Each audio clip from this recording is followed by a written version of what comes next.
Es el mismo chico que tenía la playera de All Might, que sostenía un paraguas, quien va a su resguardo y le cubre. Y todos los ciudadanos y los héroes, en una muy hermosa escena que ve Hawks, se unen y parece más bien una sola masa, un solo grupo. Ya no es ellos y nosotros. Tengo mucha esperanza en que en algún momento de la serie también los que eran villanos, también los rechazados, también los culpables de hecho, se integren a esta multitud que ahora se abraza y que lucha mutuamente. Concluimos, según lo que menciona Enric en Adis, la filosofía, muchas personas ven en la teoría de René Giralt la justificación para decir, claro, lo sagrado siempre viene de la violencia y va hacia la violencia. Las religiones siempre son violentas, siempre son matar, destruir, atacar, culpar a alguien.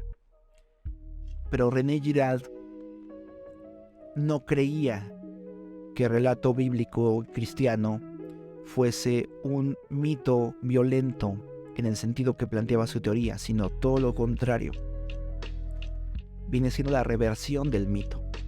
Así como Deku y sus amigos y Uraraka revierten hacia donde iba esta ola de violencia a matar a Deku, el cristianismo hace lo mismo.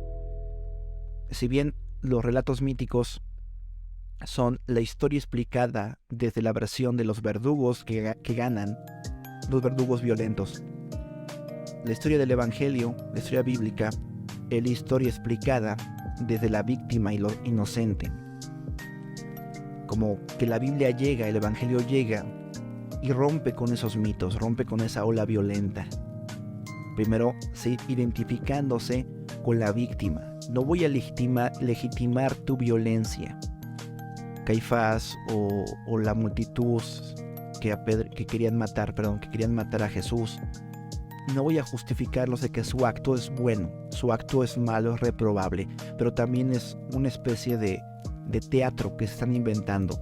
Ustedes quieren, a través de la muerte de este justo, acabar con el mal, quieren acabar con la violencia, quieren acabar con la amenaza de que los romanos vengan y los destruyan.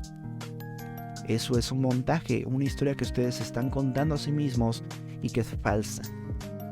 Sin embargo, yo tomaré este montaje, dice Jesús, cuando yo deseo hacerlo. Voy a tomar mi vida, voy a destruir aquello que ustedes pretenden destruir a través de mi tortura y muerte, con mi vida, una vida que ustedes no conocen. Es como el ser humano volcando su ira sobre la víctima y la víctima venciendo una batalla mucho más grande y astronómica de la cual eran conscientes los judíos y romanos de esa época. Esta víctima que sí carga el pecado de todos los hombres, las culpas, el dolor, las asume como propias, se mancha y las destruye con su propio sacrificio, asumiéndolas como propias, asumiéndose como ellas, más bien dicho. No es tanto como que Jesús asume el pecado, sino como que Jesús se convierte en esa mancha, en ese pecado.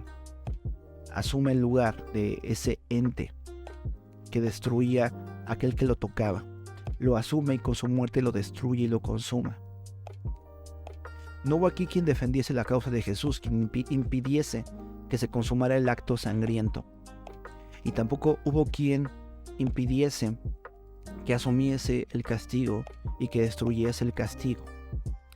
Finalmente, a diferencia de los chivos expiatorios de los mitos antiguos, a diferencia de Deku, que definitivamente no querían tomar ese lugar, Jesús lo toma cuando y como quiere para salvar a las personas que le estaban montando el teatro para destruirle. Cuando ellos montan el escenario, no se dan cuenta que una guillotina está en sus cabezas a punto de destruirles. Mientras ellos creen que van a destruir al autor de la vida, ellos están a punto de fallecer, de morir en su culpa y la deuda que tienen. Y Jesús destruye todo el escenario y destruye todas las guillotinas, destruye toda la situación adversa a la humanidad a través de su sacrificio.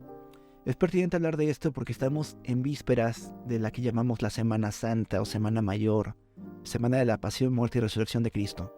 La palabra clave en ese nombre es pasión. Por la pasión que siente Jesús, toma el lugar de víctima. Asume el lugar de víctima, no de vengador, no de destructor, torturador, que pudo haberlo tomado. Se asume víctima, se empatiza y toma el lugar de la víctima y destruye la culpa de los victimarios, de aquellos que le causan mal. Prueba de eso, dice René Giralt, es que allí donde el cristianismo se ha asentado, el sacrificio institucional ha acabado desapareciendo. Cuando el hombre en su monstruosidad y violencia era el lobo del hombre, era su propio asesino y verdugo, Jesús viene a morir en la cruz, dice consumado es la última palabra que pronuncia, y en cada región donde el evangelio toca, el sacrificio humano desaparece. Ya no hay necesidad de un chivo expiatorio, porque Él asume la culpa y nos da su lugar de hijos de Dios. Singular, curioso que mencione esta historia en medio de relato de Boku no Hero y de este análisis interesante que hemos hecho sobre los chivos expiatorios, pero necesario, porque el chivo expiatorio del Antiguo Testamento, esta ceremonia, apuntaba al que era el perfecto sacrificio, lo que no podía cubrir ningún chivo expiatorio en la antigüedad, porque tenía que volver a hacerse y volver a hacerse y volver a hacerse. Cuantas veces el pueblo pecase, se cubre a través del sacrificio de Cristo. Espero que esto ayude a que entiendas la complejidad de la creencia cristiana, el propósito y el efecto que ha hecho en mi vida y en la vida de los cristianos el sacrificio de Cristo, pero también que lo puedas experimentar por tu propia cuenta. Si algo es necesario en esta vida, es pasar del libro a la experiencia, de lo teórico a lo práctico. Es una muy buena época para experimentar cómo Dios asume el pecado que tú querías asumirle a otra persona, que tú querías culpar a tus padres, a tus hermanos, y que era tuyo, tu responsabilidad. Él lo asume, te limpia y te dice, ven a mí. Y me gustaría orar por ti, en conmemoración por esta fecha, pero también en conmemoración por lo que Dios ha hecho en mi vida, como Dios lo hizo, cambió mi vida, me dio nueva vida. Es algo que yo sé que pasó, que ha pasado, y en serio quiero que también te pase a ti. Quisiera orar por ti, así que si estás allí en el tráfico, espérate un momento, pausale esto y busca un lugar donde estacionarte. Si estás en casa, busca el momento oportuno para cerrar los ojos conmigo y recibir esto de parte del Señor. Padre eterno, gracias por tu amor. Gracias. Gracias, Señor, porque cuando yo busco culpables, cuando yo quiero embarrarle a otra persona mis tonterías, mis desgracias, y esas personas tienen todo el derecho de culpabilizarme a mí por otras.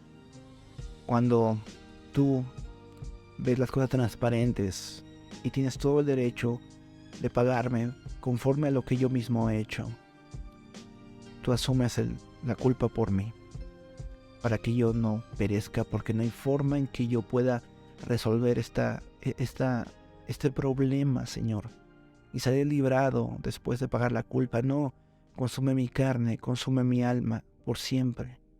Pero tú, Señor, tienes el poder, y lo hiciste para mí, de hacerme libre. Y ya no tengo, Señor, excusa para culpabilizar a otros. No puedo. No lo hiciste conmigo. No puedo hacerlo con otros. Señor, si la persona que me ve y escucha ha culpado a otros de su situación, ha culpado al feminismo, ha culpado al capitalismo, ha culpado a sus padres, a sus maestros, de la situación íntima de su corazón, de sus problemas, de sus traumas, Señor, te pido, Señor, que tú acudas a Él y le reveles que necesita de un Salvador, de un de un chivo expiatorio, de un cordero perfecto que cargue esa culpa y que la destruya.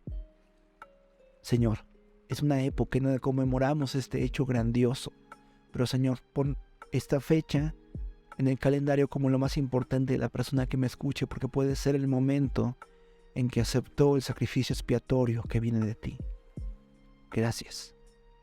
Gracias, papá, porque a todo aquel que pida, Señor, recibe tu gracia. Gracias, Señor, porque has hablado el corazón de la persona que me ve y escucha, y no vas a dejar que esta oración, Señor, sea en vano. En el nombre de mi Señor Jesús. Amén y amén.